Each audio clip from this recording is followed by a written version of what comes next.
this is an iHeart podcast. Guaranteed human. This episode is brought to you in part by Uber Eats. Every time you sit down to watch the game, you find yourself getting a little hungry. Football and food just go together. Good thing Uber Eats has game day deals all season long. We're talking savings on your favorite eats and snacks, wings, pizza, chips, drinks, you name it. Whether it's from your favorite restaurant or straight from the grocery store, Uber Eats has deals on everything you need for game day. Get game day deals on Uber Eats. Order now. Lowe's knows you put in the work all season long. Now it's time to celebrate the ultimate Sunday, Super Bowl 60. Shop in-store or online for everything you need to gear up for the biggest game of the year. That means Pit Boss grills for your outdoor setup, officially licensed NFL gear for your fan cave, new LG appliances for hosting at home, and post-game cleaning supplies for when the crowd clears out. Head to Lowe's.com/NFL to shop for your Super Bowl 60 party now. Lowe's, official partner of Super Bowl 60. You're about to listen to the Late Round Fantasy Football Show, which originally aired on YouTube. If you'd like to catch the show live this offseason, you can head to the Late Round Fantasy Football YouTube channel, youtube.com/@LateRoundFF. We'll be live each Wednesday at noon Eastern. Without further ado, here's this week's episode.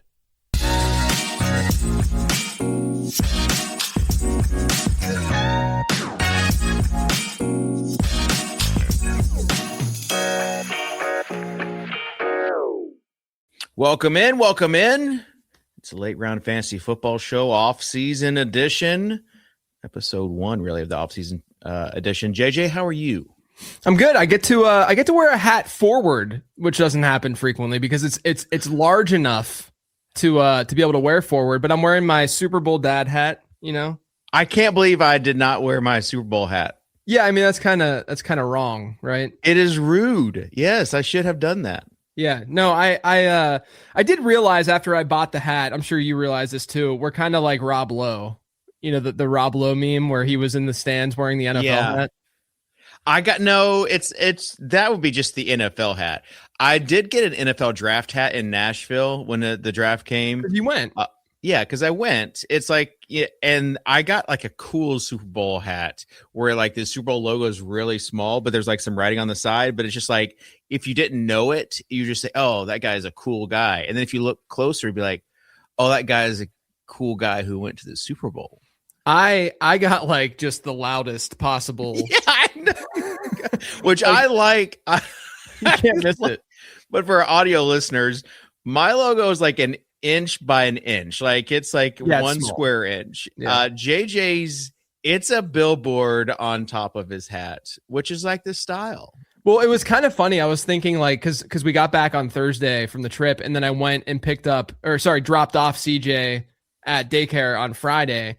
And I'm walking in and I'm wearing this hat, and how like from like another parent's point of view, like someone just wearing the upcoming Super Bowl's hat had to have been kind of weird. I mean, it's objectively kind of weird, right? Yeah. Yeah. But I did if they like recognize the logo, and I mean, you've got it. Mine's just black and white. Yours, you are in full Technicolor, my friend. Speaking of the things that we bought, so Kitchen and I got some gear from the official shop whenever we were there. Not cheap, but we got it. Not cheap. You know what the thing that my kids like the most between both CJ and Avery? The one thing that it's CJ's side. He loves the trolley that we got at that one random. Oh. You remember that?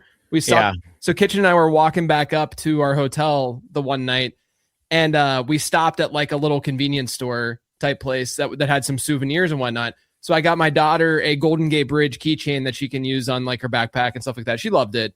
But I got CJ a trolley, like a wooden, like it was like a $10 trolley. Yeah. And he keeps calling it a choo-choo, and he's been going around playing with his choo-choo and stuff. So the cheapest thing I got was the thing that's been used the most. The thing I got for my kids that they have loved is the Super Bowl blanket. And somehow I was so proud of myself for getting it stuffed into the into the carry-on, because a little bit behind the scenes, JJ texted me. We were supposed to leave at like 7:05 a.m. so that we could get to the airport. JJ texts me, I think 6:40. hey, I got to leave in like 5 minutes. It was something like that. And I realized I needed to get some food before, or else I wasn't going to eat until 5 p.m. Eastern. So I'm like just getting out of the shower. I'm like, I don't know if that's going to happen, pal. This is going to be rushing it because I had to get, my bags were packed full of all this stuff. Next year I might do a carry on, but it worked out. It worked out. Well, for me at least. JJ, your ride was a little nauseous. My ride wasn't, I didn't turn my light on over here. I'm going to do that really quick. Yeah, do it. Well, no, I'll do it after I talk about this. No, I just had the most annoying Uber driver of all time. The dude would not stop talking, and he's talking to me about what kind of businesses Magic Johnson has. Yeah. Like, he didn't ask me a single question he just wanted somebody to talk. And then the worst part, I didn't even tell you this. The worst part is that he got hit, not while he was driving me, but his car had gotten hit. He was telling me some story about how he was up in the mountains and he saw a mountain lion, and the mountain lion started clawing at his car. He had to get back in. He tried to run over the mountain lion. He was telling me all these crazy stories, but then the back door sensor was screwed up because it had gotten hit. So literally like when we were in downtown San Francisco, we would be driving and he's going like 20, 25 miles an hour. He's like, hey, can you open and close that door real quick? Do it really hard because it's got. Oh my God. I'm like, all right, sure, guy. But yeah, it was I was not. It was after a late night out with the guys. Yeah, we had some drinks and I was a little bit hungover, and I did not, I didn't want to go through that. And then the worst part was that you and I got different Ubers like 5 minutes apart, which I would have known you were about to leave like that. But then the other part was that my flight was delayed by 3 hours. Getting there, it was kind of a disastrous morning / travel back. But I made it back, and I'm very glad that we made that trip. I had the nicest old man in a brand new Ford Mustang Mach whatever SUV, and he was deaf. And that's my dream. It showed at least that morning. I like talking to drivers and stuff. Like, it's fun. But that morning, I would have loved a deaf man. That would have been great. So he was like, he motioned that he could read lips, but he wasn't going to talk. And I was like, no worries, fine. We're good. And it was like probably the opposite. It sounded like the opposite of Bro would not your trip. Stop talking. And then he's telling me about these stories about this orthopedic surgeon that he always picks up, and that they trade stories. And then there was a psychiatrist, and I'm like, bro, look, had some Tito's and ginger last night. I'm trying to get home to my family. I don't need this right now. I don't need this. Other than that, it was a great trip. Shout out to the folks at iHeart and the NFL. It was a good trip, and hopefully you enjoyed the shows last week and the interviews. That's not going to be the norm. That was just a Super Bowl only type of thing. I do want to say, and I know that we kind of have this as a news item, like the Super Bowl recap type stuff. Yeah. But since we're talking about it right now, I do want to get a little vulnerable / transparent about that whole experience, because it was from my perspective, I think that the cool part for us was that we can act and serve as like a glimpse into like what goes on Radio Row and like what that's all like and stuff, because we had never experienced it before.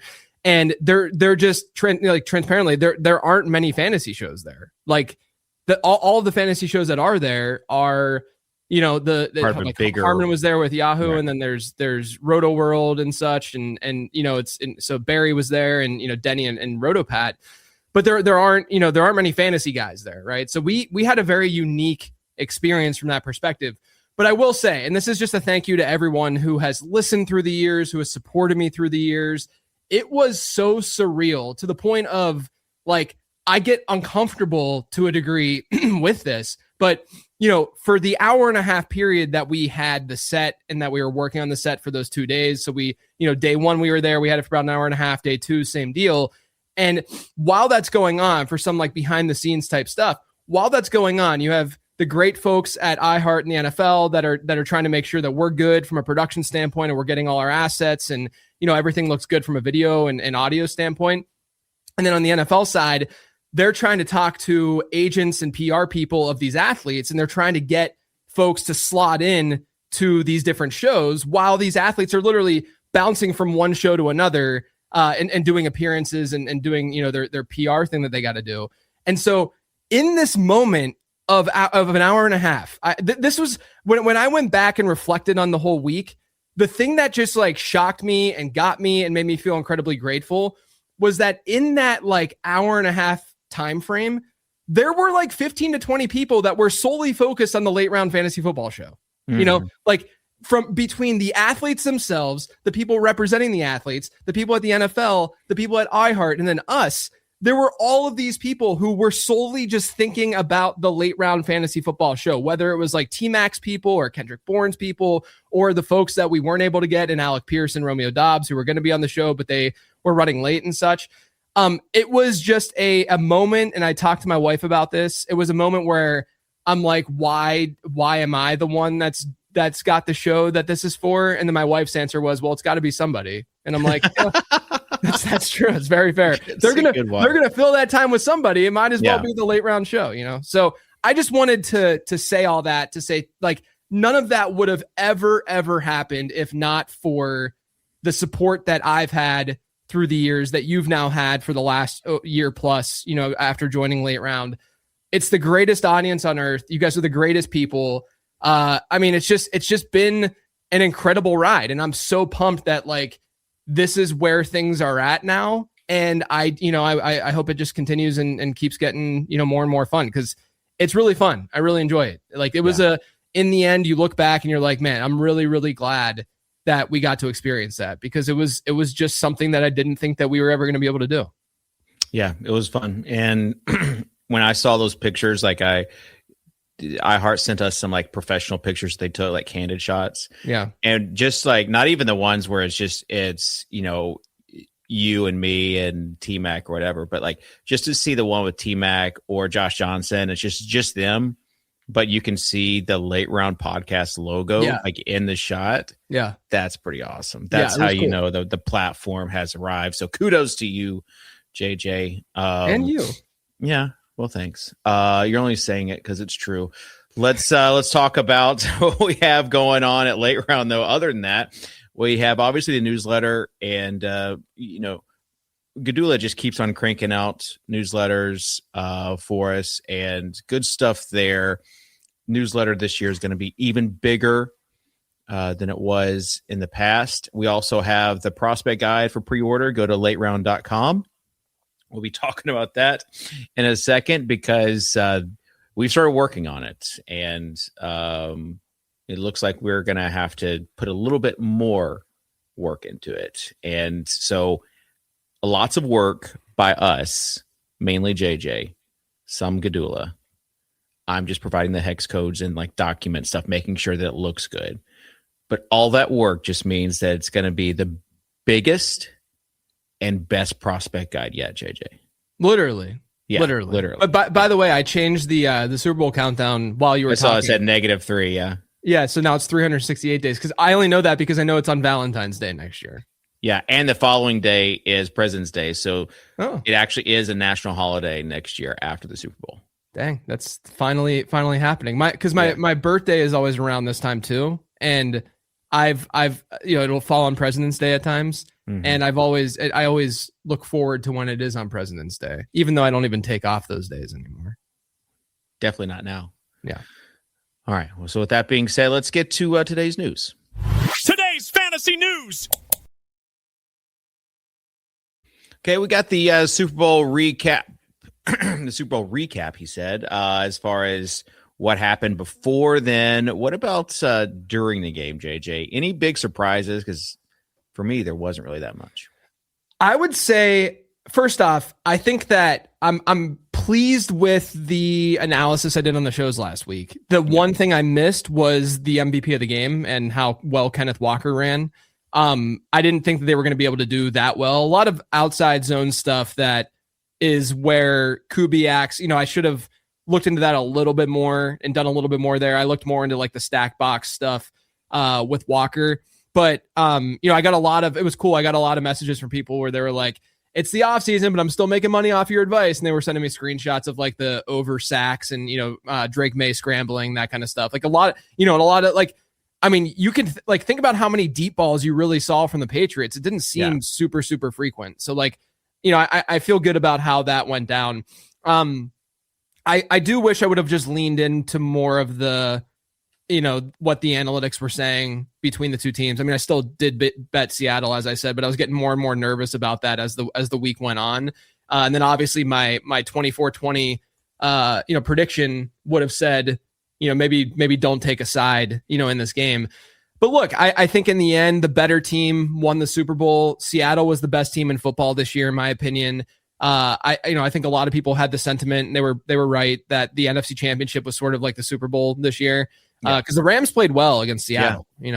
But again, I don't think that this is like what I'm really kind of upset about is how people are treating Drake May and the Patriots. Never thought I'd be a Patriots defender in my life, but the way that people are saying that they didn't deserve to be there, and this is proof they didn't deserve to be there, and yada yada yada. Guys, the AFC sucked. The AFC. Maybe you could argue that we should have watched Josh Allen, and that would have been a much more entertaining Super Bowl. Don't disagree. I think that the Bills probably give the Seahawks a little bit better of a game.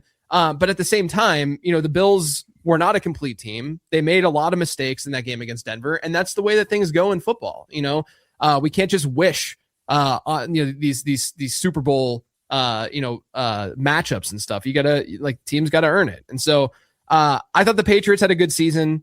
I thought they played really pretty miserable on offense in this game against Seattle. The defense played well. I thought Christian Gonzalez had a great game. He was fantastic in that game. Yes. And that was honestly a little bit of a surprise to me too. Not that he's obviously really good, but a lot of the analysis that I looked at showed that, top receivers against New England don't necessarily get shut down. Now, New England can do a lot in their secondary because Christian Gonzalez can shut a player down to a degree, but it's not like a Revis Island type situation yet for him. But he played that way in the Super Bowl. So kudos to him. If New England would have somehow won, he would have been MVP probably. Right. But yeah, overall, I think the best team won. Happy for Sam Darnold. I think that story is really awesome.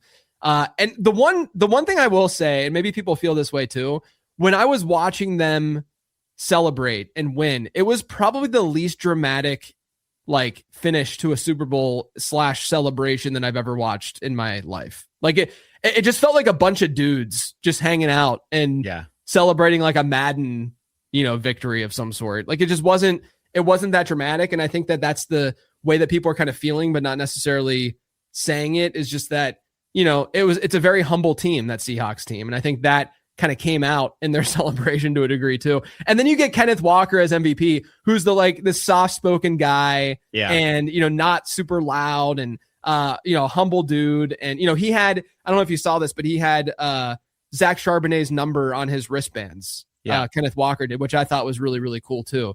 So there's a lot of just of that team stuff with the Seahawks team. And that's how they performed this year. They were just good together as a unit. And I think that really came through in the Super Bowl. Cooper Kupp stepped up. The Kenneth Walker thing is they're like, we have to give MVP to somebody, and you can't give it to the whole Seattle defense. And so you had to give it to somebody. And so that's when Kenneth Walker broke that long run for a touchdown, I was like, well, there you go. Yeah, right. And then he got called back. And it's okay, but still. But I do wonder how recency bias towards the end of these playoffs will affect next year, because if anything, someone said it on X, but it was it's okay to be wrong.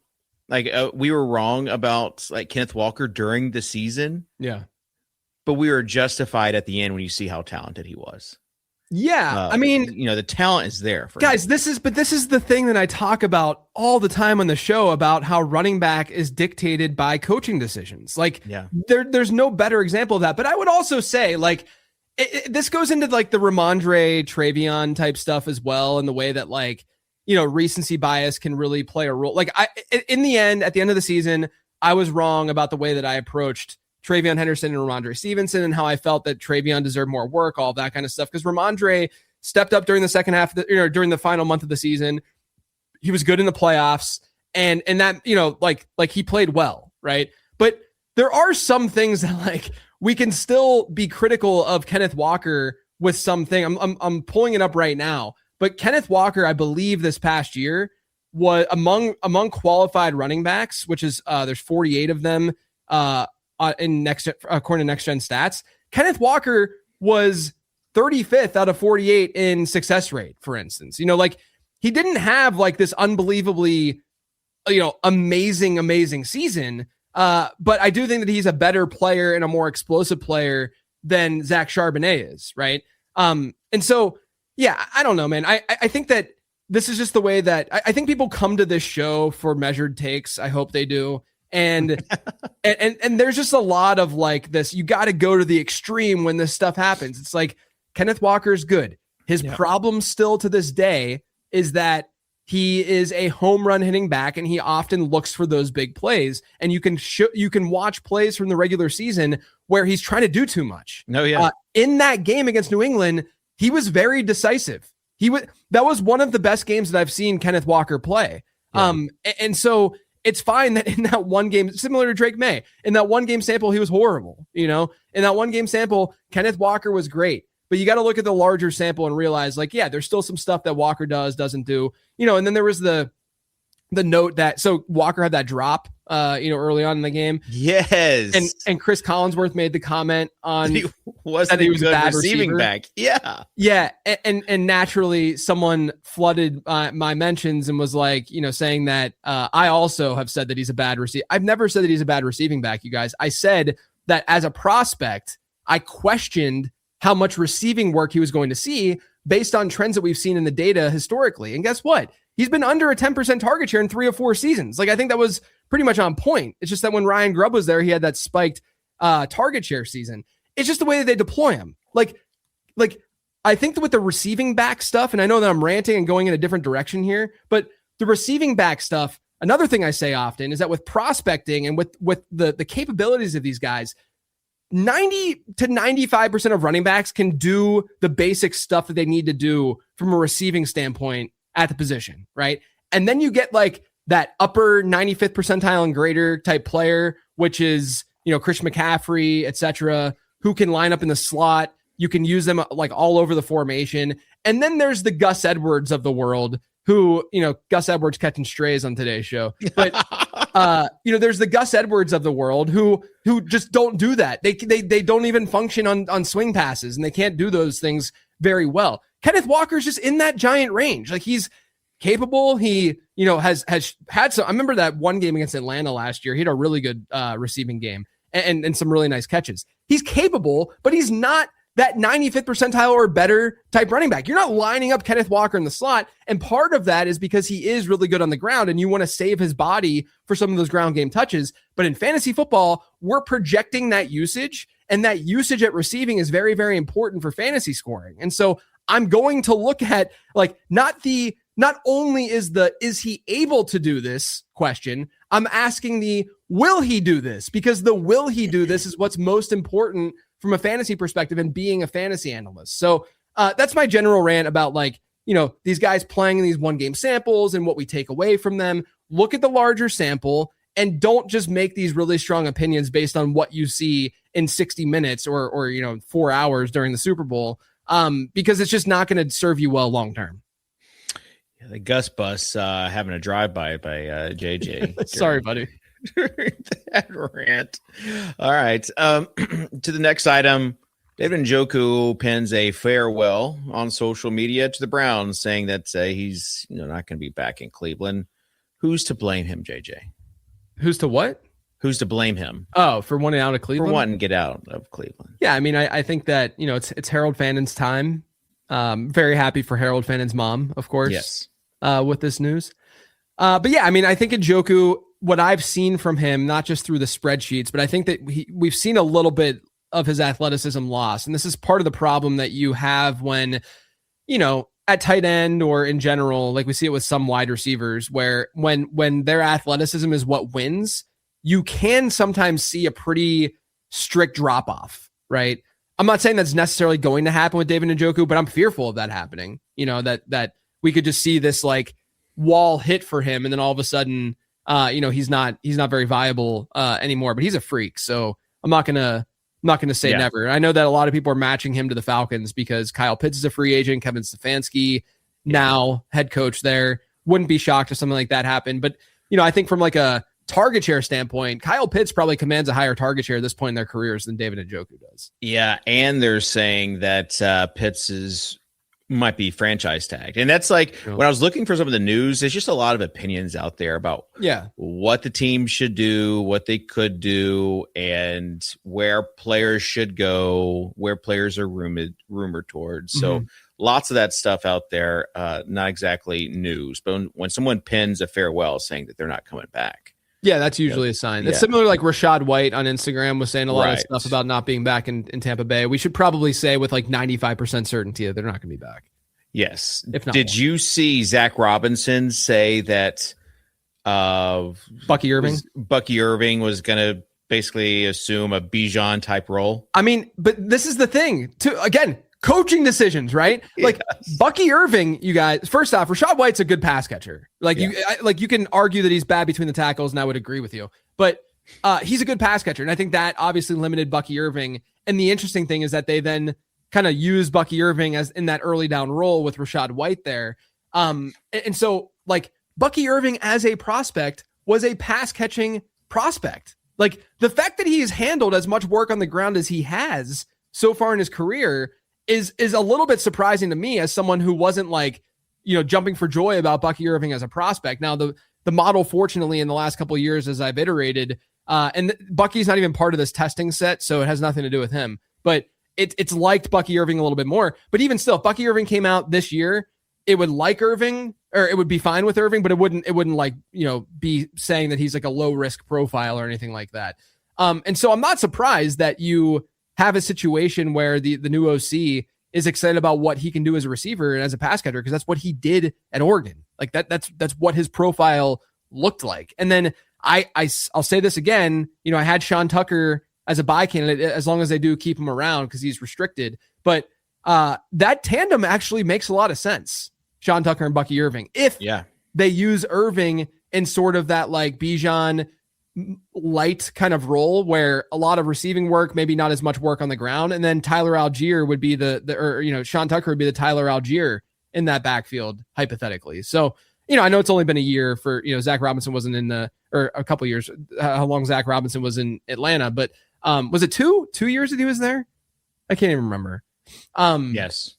But like, so we can't just be like, oh, he's the one who made it. Like Tyler Algier was a thing when Arthur Smith was there. But what I'm saying is that I do think that kind of like idea makes sense with the backfield in Tampa Bay right now.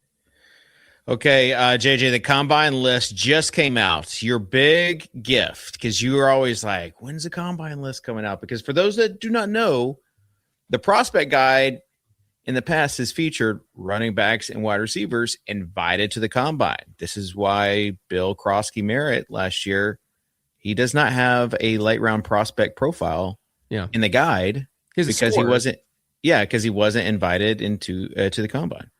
Yeah, so we got a little bit of behind the scenes with how this all comes together. I have not written a single prospect profile yet, okay? And this is not uncommon for me because I wait until we get a lot of this information from the combine. And unfortunately, this combine list used to come out like a week and a half earlier than it does now. And so what I've been doing is kind of cranking on the year 2 profiles. I finished all the wide receivers. I'm starting on the running back. There's like 14 of them. So I'll hopefully get those done over the next couple of days. Because this time of year, I'm just working a lot. Like I'll just do it when everyone goes to bed. I'll come and open my laptop and start writing. But when it comes to the prospect stuff, we profile every single running back, wide receiver, and now tight end. Gadula is going to be doing a lot of the heavy lifting with the tight end stuff with my oversight. And then with the running backs and wide receivers, the thing that is honestly the most daunting, the research is fun. The research and like seeing the journeys that these guys went down and like the schools they played for and like understanding their stories more. I enjoyed that because then I can go on other shows and like talk about them more deeply as prospects.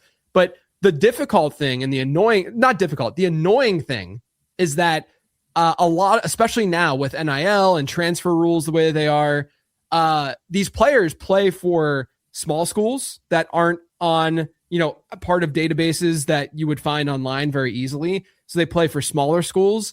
They play for a lot of different schools and some, it's just very convoluted. And so when I'm researching each player, I have to see where they played. Like they might have played at a D2 school or something like that. And it all gets adjusted within the model from a team strength of schedule standpoint. But I am adding manually doing data entry. And I know someone's going to email me and be like, hey, I got someone who can do data entry for you. Yeah.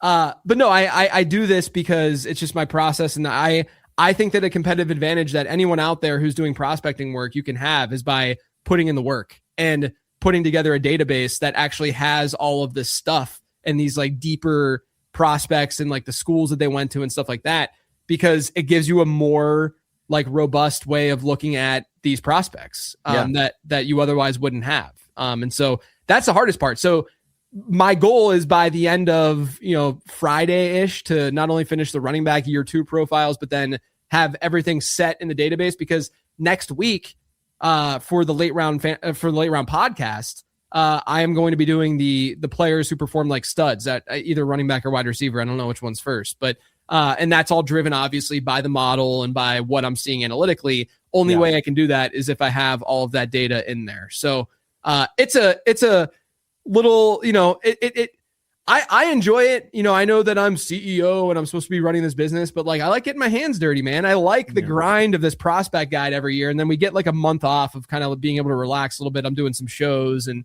I'm not having to like, be in it the way that I'm in it right now. And then obviously the draft happens and we try to turn the thing around very quickly after the draft. Yeah. I remember last year, Bashal Tootin was coming around this time, because he had played at like, I don't know, was it North Carolina A&T or something? I think it was North Carolina A&T, yeah. So somewhere like that, and then went to Virginia Tech, and so you were having to mess around with the inputs. But then, hey, it's like, hey, this guy kind of looks good. Yeah, no, I remember. Yeah, the players who produce like studs episode, Bashal Tootin was named in that, and that was like mid-February or whatever. And that's why I do kind of hate in the prospect and draft world how like analysts and people care so deeply about like being first on a player. It's not really about being first. It's just about like, in my opinion, like being right at the right time. Like when do we need to be on top of this? And usually it's right after the NFL draft, whenever we were doing our rookie drafts and stuff. But I do think that from like a pre-draft reading material standpoint, we can start to become fans of players, and it's fun whenever we get to see then where these guys get drafted and see, if they were drafted higher than we thought, lower than we thought, the landing spot, and then we kind of get to project how well some of our favorite guys pre-draft are going to be in the NFL and such. It's honestly my favorite time of year. I love, and I never thought that was going to be the case because I started prospecting a little bit later than people would probably expect. I think it was like 2017 or so. But it's just so much fun, and it's so much fun talking about this stuff. Yeah. For sure. And again, you can go to lateround.com and you can see the guides there, or you could purchase it. I know a guy who really knows his Pantone palettes. Yes. That's what I'm doing. I'm doing the colors. You're doing a lot of that right now. Like actually. Yes. Yeah. Actually, yes. And trying to, because with the more profiles, 95 profiles. Yeah. You got to code all the schools and their colors. Yeah. I don't know if I'm going to code it or not. It might just be manual entry this year. Yeah, baby. Yeah. All right. With that being said, let's get to today's data. Today's data. Okay, JJ, what are we looking at here? Yeah, this is the same thing that we've been doing because we're doing way too early tight end rankings. I did this for quarterback, running back, and wide receiver, just looking at last year's expected points based on ADP for each guy, and then the actual points is the difference. So like Tucker Kraft was the best value, if you will, which I don't agree with because obviously he didn't play the full season. This is on a points per game basis. So you got to take some of this with a grain of salt. But Tucker Kraft outperformed ADP expectation by 5.1 PPR points per game. Trey McBride next, Harold Fannin, Dallas Goedert, who I had a ton of Dallas Goedert this year in best ball, like a lot of Dallas Goedert. So I was pretty happy with that. That was mostly because I was buying into the Eagles passing attack. And, yes. At least I got Goddard right, guys? Yeah. Right? So, yeah, I mean, Juwan Johnson was a good pick. Kyle Pitts, Dalton Schultz was a surprise. A lot of veterans, except aside from Harold Fannin on that list. And then when you look at the flip side, a lot of this is just the way that this formula and this curve is created is that when you're like a 120th overall pick and you just end up doing nothing, you're going to look bad within this metric. Obviously people are drafting you or that player because of upside and for that intrigue. So like Terrence Ferguson, for instance, was a pure, let's just see what he does kind of pick. Or, someone like, I guess Jatavian Sanders, even to a degree, would be pretty similar to that. But the guys who made this list that were, if you drafted them in the late single digit rounds or into the double digit rounds, that you definitely felt it. Mark Andrews, David Njoku, Jonnu Smith, before and after he got traded. Isaiah Likely ended up being a pretty bad, but TJ Hawkinson was a horrible pick. Evan Ingram was a really bad pick. And then the worst one ended up being Tyler Conklin, Conk Daddy. He, that was all because of the Chargers stuff and him just being elevated to a point where, look, his expectation was 7 points per game. So it wasn't very high, but he was being elevated to a point in the draft where he was being drafted. And obviously he wasn't even, Will Dissly, I would imagine, scored more points than him this year. And then, you had Oronde Gadsden breaking out. Yeah, Gadsden was the guy that luckily we were focused on. So it ended up working out. Gadsden too. I didn't even go on a rant I could have gone on with the prospect guide. But Gadsden's not on this list because he didn't have an ADP. He wasn't drafted. So I because of that, you don't know what the expectation necessarily would be. But yeah, he would be outperforming, a Hunter Henry type more than likely based on that. All right. The late round main event. This month, iHeartRadio is celebrating the stars of the 2026 Winter Games. The pride of Starksboro, Vermont, Ryan Cochran-Siegel carries one of the most famous names in American skiing history. A Super G specialist with a silver medal already to his name, he attacks the mountain with a smooth, technical style that separates him from the pack. Known for finding speed where others find trouble, he drops into Milano Cortina looking to upgrade his silver to gold. For Cochran-Siegel, skiing fast is a family tradition. For more Winter Games gold, search Olympics on the iHeartRadio app. For adults with Crohn's disease or ulcerative colitis symptoms, every choice matters. Tremfya offers self-injection or intravenous infusion from the start. Tremfya is administered as injections under the skin or infusions through a vein every 4 weeks, followed by injections under the skin every 4 or 8 weeks. If your doctor decides that you can self-inject Tremfya, proper training is required. Tremfya is a prescription medicine used to treat adults with moderately to severely active Crohn's disease and adults with moderately to severely active ulcerative colitis. Serious allergic reactions and increased risk of infections and liver problems may occur. Before treatment, your doctor should check you for infections and tuberculosis. Tell your doctor if you have an infection, flu-like symptoms, or if you need a vaccine. Explore what's possible. Ask your doctor about Tremfya today. Call 1-800-526-7736 to learn more or visit tremfyaradio.com. All right, JJ, these are the way too early top 10 tight end rankings. Come on, say it. Say it. You're going to hold me to it. For 2026, we're going to hold you to it. They might be way too early, but listen, you're on the hook for whatever happens. There we go. From here forward. Number 1 tight end is Harold Finn. No, I'm just kidding. It's Trey McBride. Trey McBride's the obvious top tight end. Target shares at 27% and 29% over the last 2 years.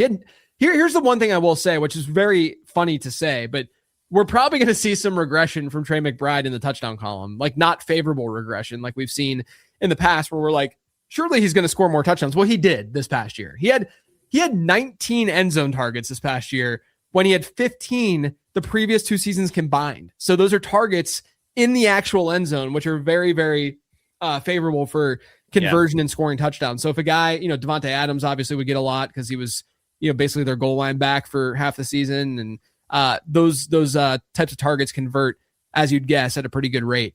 Arizona also led the NFL in pass rate over expected. I talked about this with Michael Wilson on the Sell Candidates show earlier this week. So there's going to be some regression there as well. But look, I feel pretty good about LaFleur now being their head coach.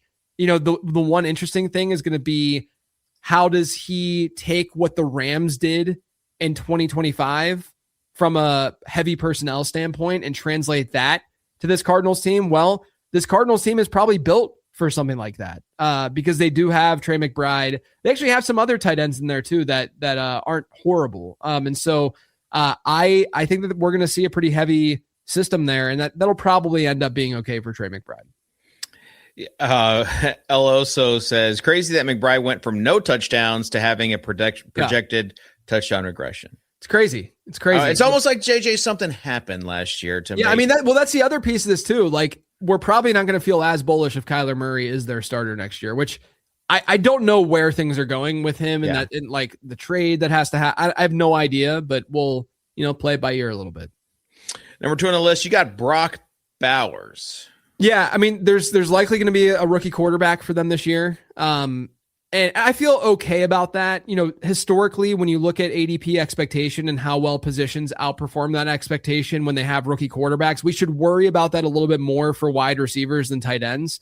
That's just based on how the market has reacted. But Brock Bowers, 24% and 26% target shares in his first 2 years. Last year was a down year. Everyone's like, oh, he was terrible. I do think that one monster game he had is doing some heavy lifting, especially when you look at ADP expectation versus how he actually performed. But he only underperformed expectation by like 1.5 PPR points per game, just because expectation is a little bit lower for tight ends in general. But he still had a 1.7 yards per hour run rate. Like, that's not bad. It's not a horrible number. I'm just going to trust Clint Kubiak here. Seattle. Here's the other thing with Clint Kubiak.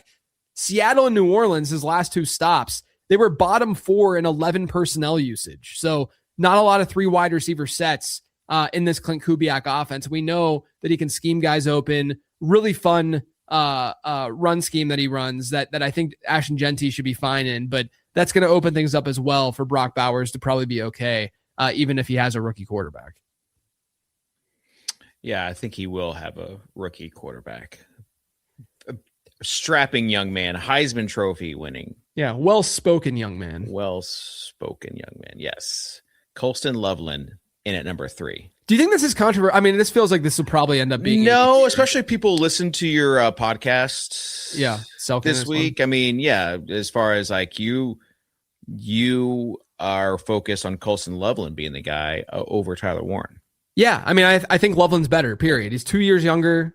He had better peripherals than Warren for the most part, aside from some of the volume stuff. But he had 3 games with an 85% or better route share last year. And in those 3 games, he scored 21.7, 21.5, and 21.4 PPR points in those games. That includes the playoffs. That's crazy. That's absurd. That's better than Gronk type numbers. Like, it's insane. I'm not saying that's going to continue, but shows you the ceiling for a guy like Loveland.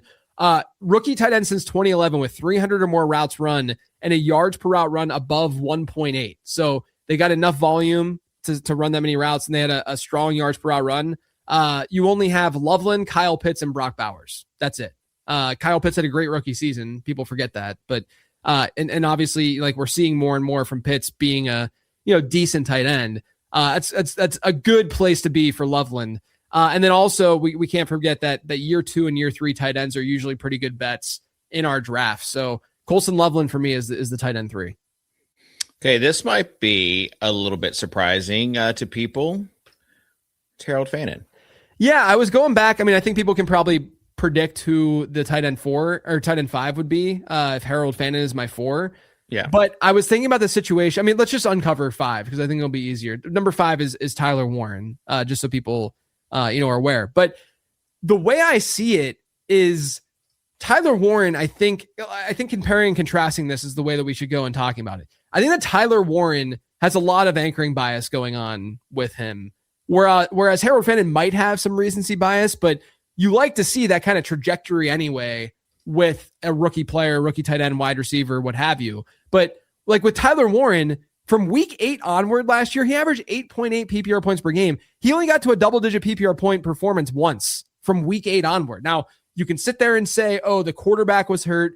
Things changing that offense. He was playing with a geriatric at quarterback. I get all that, but that just tells you that he can be very influenced by situation. And we don't know exactly what that situation is going to look like for Indianapolis entering 2026, right? Harold Fannin is also in an up in the air situation, but no more David Njoku more than likely, as we already talked about. Todd Monken historically has been pretty tight end friendly. And because of Harold Fannin's versatility, which, by the way, you can argue the same thing for Tyler Warren, but in my opinion, Harold Fandon was just like a more versatile piece to the Browns offense with less competition in that offense right now, as of right now. But if you look at Harold Fandon, among 200 plus route run rookie tight ends since 2011, the players who have reached a target on 24% of their routes run, which is what Harold Fandon did, he had a better targets per route run rate than Tyler Warren did. Brock Bowers, Jordan Reed, and Harold Fandon. That's it. Jordan Reed was a monster fantasy asset. The only reason why Jordan Reed isn't talked about the same way that, like, I don't want to say Gronk and Kelsey because they're obviously in a tier above, but kind of that next tier down, like even like a Mark Andrews type, when Mark Andrews would spike, is because he was hurt all the time. He would just get hurt constantly. And so, and if you look at that and you change it from 24% route run rate to a 23% for targets per route run for Harold Fandon, you had Evan Ingram and Sam Laporta, two guys that we feel pretty good about in fantasy for the most part. I know Evan Ingram's getting older and he didn't have a great season, but there's a lot of filtering and a lot of comps that look very good for Harold Fandon. He had a 31% target share from week 12 through week 16. Then he got hurt. But look, if Harold Fandon is running like an 80% route share next year, and they're going to obviously be versatile with him, I love him in fantasy. I think there's a lot of upside there. There's a lot of potential there. And then, you can argue similar things for Tyler Warren, but I'm just worried about how that trajectory kind of went. He's an older prospect than Harold Fandon is. I said this on the show. I mean, the more I've talked about it, I think that you could easily put Harold Fandon above Tyler Warren in Dynasty right now. Like, it sounds crazy, but yeah. I if you look at this objectively, I think it does make some sense. And so, I don't think that Tyler Warren's bad by any means. I still have him at tight end 5. I just think that his rookie season is being inflated a little bit by the market right now. Okay, number 6. Depending on where you were last year with him, might invite, like, yay, he's back, or I can't believe I lost him, and that's Tucker Kraft. Yeah, I mean, he was a late round fantasy football staple for the Discord and for listeners and all that stuff. Tucker Kraft was pacing to have a really, really big season. I talked about that with the expected, ADP expectation, how he outperformed that. This ranking assumes that he's mostly healthy next year. I think that probably sees a little bit of a slow start, but there's beatable competition in Green Bay still. No true alpha there, right? I think Christian Watson played really well, but I wouldn't call him an alpha from like a target getter standpoint yet. He had a 19% target share, 2.33 yards per route run for Tucker Kraft last year.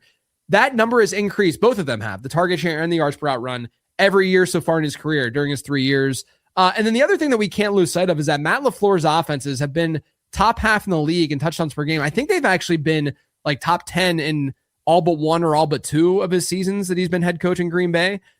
So there's like this stability there from an offensive environment standpoint. And typically, when we're looking at these tight ends more in the middle rounds, we do want to target the more obvious, better offenses. It's more that we don't want to target the bad offenses, but, probability wise, target the good offenses, and there's a higher chance that you don't get a bad offense with your tight end. For adults with Crohn's disease or ulcerative colitis symptoms, every choice matters. Tremfya offers self-injection or intravenous infusion from the start. Tremfya is administered as injections under the skin or infusions through a vein every 4 weeks, followed by injections under the skin every 4 or 8 weeks. If your doctor decides that you can self-inject Tremfya, proper training is required. Tremfya is a prescription medicine used to treat adults with moderately to severely active Crohn's disease and adults with moderately to severely active ulcerative colitis. Serious allergic reactions and increased risk of infections and liver problems may occur. Before treatment, your doctor should check you for infections and tuberculosis. Tell your doctor if you have an infection, flu-like symptoms, or if you need a vaccine. Explore what's possible. Ask your doctor about Tremfya today. Call 1-800-526-7736 to learn more or visit tremfyaradio.com. Lowe's knows you put in the work all season long. Now it's time to celebrate the ultimate Sunday, Super Bowl 60. Shop in-store or online for everything you need to gear up for the biggest game of the year. That means Pit Boss grills for your outdoor setup, officially licensed NFL gear for your fan cave, new LG appliances for hosting at home, and post-game cleaning supplies for when the crowd clears out. Head to Lowe's.com/NFL to shop for your Super Bowl 60 party now. Lowe's, official partner of Super Bowl 60. Okay, number 7, got Sam Laporta. Yeah, I was looking more into Laporta. I kind of forgot. He wasn't like amazing in fantasy. He had like 11.8 PPR points per game, 19% he was target playing, share. Yeah, he was playing better though when he was having a decent season from like a real football and efficiency standpoint. He had his best yards per route run season of his career this past year. Then he went down. Everything was better than 2024 Laporta. Obviously, he had his rookie year where he really broke out, and it was nice because we were drafting him late. But I thought Laporta had an okay season. It's a good environment in general for tight ends. There's a new offensive coordinator, but the Lions have had, one of the best offenses in the league with Dan Campbell. And obviously Petzing being there, he's coming from a team that hyper-targeted Trey McBride. Not that I think that that's the way we should look at this, but it at least makes you feel a little bit better about like, it's not like a coordinator that's never deployed and used his tight ends before. So I think Laporta is in a decent spot. I'll be honest. I think that, depending on where his ADP lands, I don't know if he's going to be like a target of mine, but once you get past like Warren and if Kraft is healthy, you start to get into some more questionable territory with these tight ends. Okay. Speaking of questionable territory, Dalton Kincaid. Yeah. I think this will surprise people too. Because I would imagine he's going to be a little bit later from an ADP standpoint. Yeah. He reportedly played 2025 with a torn PCL, which seems very painful and not easy to do. But, and I think that kind of explains like he's never been like a full-time tight end, but he had a 51% route share this past year when it was 63% the year before. And it's weird because like I thought that he was a little bit overrated at times last year because he was doing some unsustainable things. But now I look at how people are talking about him. They're like, oh, he's a bust. He's terrible. There might be a little bit of that post-hype, stuff going on with Dalton Kincaid. Last year, he had a 2.79 yards per route run rate. Anything over 2 is great. He was at 2.79. Only the 6th time that a tight end since 2011 had 200 or more routes run and a 2.7 yards per route run rate. George Kittle has 3 of those because he's a freak. Okay.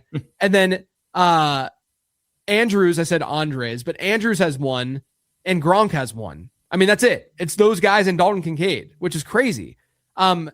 Likely a good offensive environment, like I talked about earlier. That's important.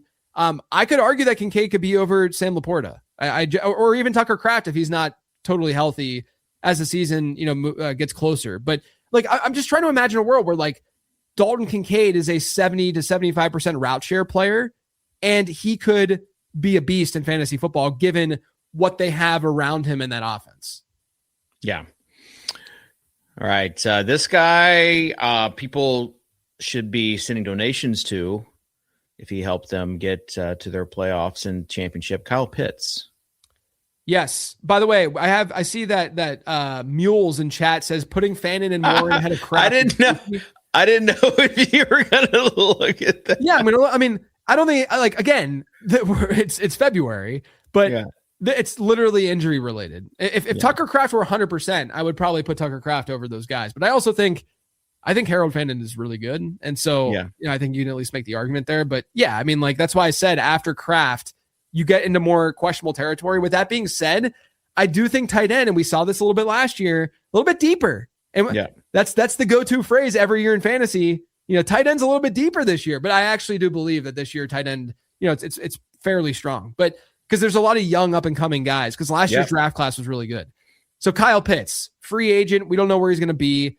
We can't talk about that team context, but guys, he's only 25. He's like a year and a half younger or older rather than Tyler Warren. He's had a target share at or above 20% in 3 of 4 NFL seasons. Second most efficient season for him last year. He had a career high 5 touchdowns. I still think there's some room for growth for him. He's never had 6 end zone targets in a single season. So maybe he goes to a place where it's a higher powered offense. They get him, if Atlanta does indeed get rid of him, which you said there's rumors that they could tag him. But regardless, like if he goes somewhere that, can use him for his skill set, which is being a pretty good pass catcher, and use him more in the red zone, I could see him, being a decent fantasy asset next year. Yeah. And that's the thing. We don't know what's going to happen. And you mentioned some of the younger guys and last year being a deep class. Another guy's name, at least one guy's name to keep in mind is Kenyon Sadiq, the tight end out of Oregon. Yeah. every mock draft has him going in the first round. Yeah. So that will change things. He might land on, I've seen Broncos, Eagles, 49ers, whatever team he lands on, it's gonna be interesting. Things. Yeah. All right. Speaking of former rookie tight ends, Oronde Gadsden, number 10. Yeah, I look, Gadsden didn't have, I know that he kind of dropped off towards the end of last year. But that also kind of aligned with just the Chargers offense dropping off towards the end of last year. He's one of 29 rookie tight ends since 2011 to have 300 plus routes run. That just tells you that he was used immediately, was a receiver immediately, and that's a signal for talent. Of those 29 wideouts, the average ADOT was 7.7. Average at the target was 7.7. Gadsden was down the field more. He was at 9.4 because he has the wide receiver skill set. Of those 29, Gadsden was one of 10 with a 1.5 or greater yards per route run rate. 6 of those players have either hit or they look like they're going to hit in a pretty decent way. Mike McDaniel, now offensive coordinator, early on when he was in Miami, they didn't deploy their tight ends much at all. But I we've seen him when he has the right personnel use those tight ends, as we saw with Jonnu Smith. Though Gadsden is not a Jonnu Smith type tight end. They're not the same kind of player. Jonnu Smith is much more of that Jonnu Smith is more like Harold Fannin than he would be. I don't think he's as good, but than he would be Oronde Gadsden. Gadsden's more of that I don't want to go this far, but like Darren Waller archetype type player, like a Terrence Ferguson is as well. But I'm betting on the talent profile here for Oronde Gadsden. I think that he's a good tight end. I think this offense, you guys are going to get sick of me by August talking up the Chargers offense because I'm going to be in. I'm going to be drafting Justin Herbert. I'm going to be drafting the wide receivers. I'm going to be drafting Marion Hampton. I am in on this Chargers offense. I know that it's not contrarian. I just think it's smart because that offensive line is going to be a lot better as long as they're healthy this year versus last year. Yeah, and P-Trip said is likely number 10. Mark Andrews just signed an extension there for 3 more years. Likely is a free agent right now. I actually haven't looked at who the tight end free agents are going into next season. Yeah, likely is likely. Chig could be if they don't pick up his fifth year option. Likely is likely out is where we're at with that. But I'm looking at some of the pre-draft rankings right now, and it's just a lot of those guys in that same area: Goddard, Ferguson, Strange, Hunter Henry, Juwan Johnson, AJ Barner. Now kind of in that mid to late round tight end. Like you said, it is deeper. It's deeper. But yeah, the big free agent is Kyle Pitts. But then, likely is someone that teams are going to likely be looking at. David Njoku, Dallas Goedert, I think is a free agent right now. So we'll see. All right. Well, that will do it for how do you feel about the tight end position in general heading into next year? I think it's deep. I think it's pretty good. And a lot of it is, I remember last year when I was looking at the tight end profiles and messaging you and being like, this is a pretty good class. This is a fairly deep class with a lot of, with there guys at top. Year 2 players on the top 10. Yeah. And this is what happens. We see it with quarterback too, with that class from 2 years ago. And where you just get 2 or 3 guys at these onesie positions, and then all of a sudden, it elevates the rest of the position because, you only need 12 in a given league, 10 in a 10-team league. And so eventually it's going to be no reason to pay up because there's 10 really, really good guys. I still think, right now Trey McBride should dominate or, Bauer should be good. And I like Fannin and whatnot. But I think it's as solid as tight end has been over the last 5 to 10 years. Agreed.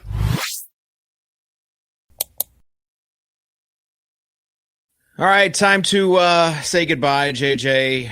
Again, lateround.com to sign up for the newsletter and to purchase the prospect guide. We have 27 tight end profiles. We didn't used to do any tight end profiles before this year. So this is the first year we've done full tight end profiles. We just had rankings and notes. This year there are 27 tight ends that are going to be invited to the combine. Yeah. So good luck, Brandon Gadula. A lot of work. Yeah, Gadula is going to be running with the profiles, and then he might help a little bit with the wide receivers and stuff too. Because once when I'm doing, because there's 47 wideouts, once I get to like the guys who I know aren't going to be drafted, it's just, if you guys look at previous draft guides and go read some of the blurbs for those guys, I'm trying to throw as many like jokes in there as I possibly can. Yeah, it's like when they have a ZAP score of like 2.5, something like that. Sometimes they work out. Tez Johnson was something, this past year. He turned into. I saw he was in the year. He's in the year 2. He's good enough to be in the year 2 write-ups. Yeah. So good for Tez, man. He proved me wrong. He's coming at the very end, but hey, he got there. All right, final thoughts, JJ. No, man. I am just excited about all this prospect stuff. I'm excited to kind of be back in a routine. Had a great time in San Francisco, as I said, but it's nice to be back in mom's basement. It's comfortable. Yeah. The basement's comfortable. And just as a reminder, we also have our Patreon, our membership. You can go to lateround.com, sign up for that, and we'll still be chatting in there. Lots of Dynasty chat, off-season chat this time of year. And I'm sure some people wanted to know, hey, Kitchen, how did you do in that late round contest that was put together as far as drafting players for each round? Yes, I won my pod and finised top 5. So B-Rads? Was that B-Rads? Yeah. It was a shout out to B-Rad for putting it together. So good for you. Yeah. I'm not gonna say anything until I've got payment in hand, but yeah, it was good. Yeah, B-Rad gonna ghost everybody. Yeah, hopefully not. But shout out to everyone who's been on with us on today's show. If you are listening on demand, if you're listening or you're watching on demand and listening on the podcast, reminder, just interact with us. If you're not live, you can still interact by leaving comments and letting us know what you liked, what you didn't like, or any comments that you have. So I appreciate you all, and we'll talk to you next time here on the Late Round Fantasy Football Show.